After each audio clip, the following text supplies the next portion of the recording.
Olá, tudo bem? Eu sou a Cristina Grêmio, jornalista da Gazeta do Povo.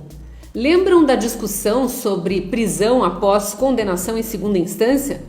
Lembram que o STF julgou por 6-5 que as regras deveriam mudar e presos condenados em segunda instância foram soltos, inclusive o ex-presidente Lula? Lembram o que aconteceu depois? A mobilização no Congresso, as promessas dos deputados e senadores de que muito em breve o Brasil teria leis para garantir que sim, criminosos seriam presos tão logo fossem condenados? O que aconteceu com essa discussão? Aquela decisão do STF que acabou com a prisão após condenação em segunda instância é do dia 7 de novembro. Já na semana seguinte, no dia 12, a CCJ, a Comissão de Constituição e Justiça da Câmara, estava discutindo um projeto que vinha sendo engavetado. Na verdade, uma proposta de emenda constitucional que muda as regras e define que o famoso trânsito em julgado seria na segunda instância. Então, um preso condenado por um juiz que tivesse essa condenação confirmada por um colegiado de juízes, já teria o processo considerado com trânsito em julgado. Teria que ser preso, a partir dali ele poderia recorrer, mas apenas para mudar detalhes do processo e não mais a culpabilidade. Ele não poderia mais ser considerado inocente a partir daquele momento. O Senado também começou a discutir um projeto semelhante que não alterava a Constituição, mas o Código de Processo Penal, também definindo quando seria o trânsito em julgado e era na segunda instância.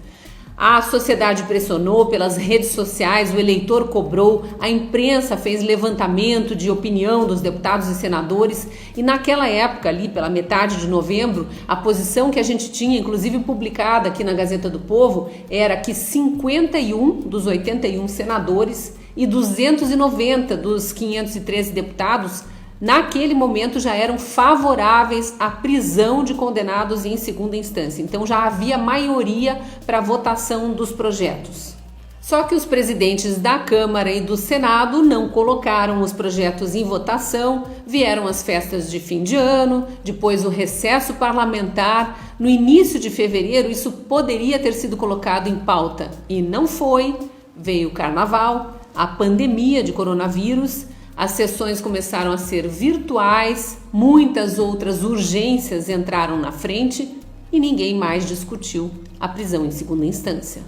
Nós não podemos esquecer, porque tem muito bandido condenado nas ruas, outros tantos sendo condenados por um juiz de primeiro grau, tendo a condenação confirmada por um colegiado de juízes de segundo grau e ainda assim seguindo em liberdade, porque 6 ministros do Supremo Tribunal Federal decidiram pensar mais na presunção de inocência de réus do que nas vítimas dos crimes que eles cometeram.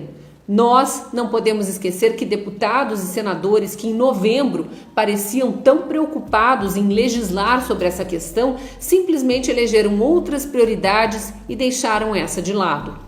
Para te atualizar sobre como andam essas discussões, a proposta de emenda à Constituição na Câmara dos Deputados está desde o dia 10 de dezembro esperando um parecer do relator, que é o deputado federal por São Paulo, Alex Manente, do Partido Cidadania. Então ele precisa fazer um parecer para ser colocado em votação. No Senado, a proposta está pronta para ir a plenário desde o dia 6 de fevereiro. Basta o presidente Davi Alcolumbre colocar na pauta.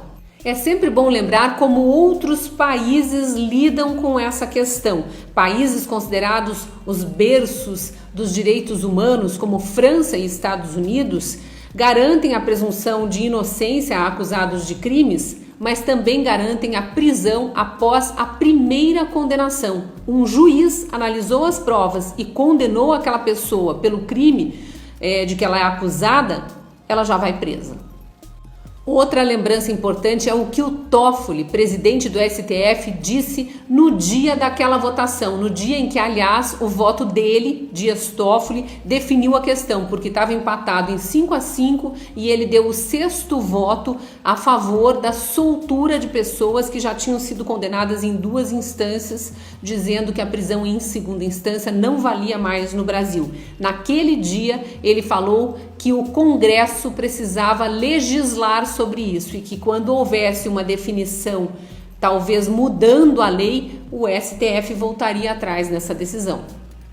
Então nos resta ir às redes sociais, mandar e-mail para deputados e senadores, ligar nos gabinetes e perguntar: então Congresso, então deputado, então senador, vai ser decidido isso ou não?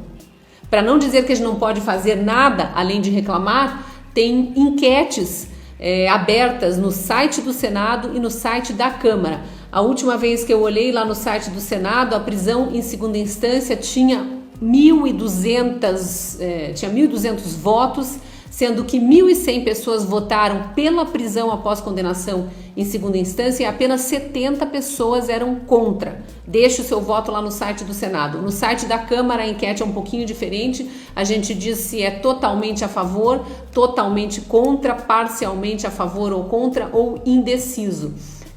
Apenas 200 pessoas se manifestaram no site da Câmara.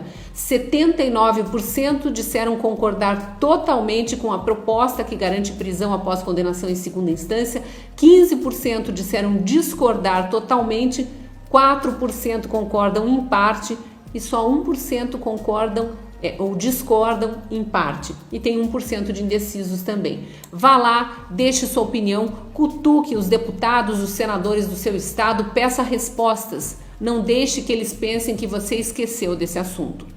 E se você gostou desse conteúdo, comente aí pra gente conversar e interagir pela área de comentários.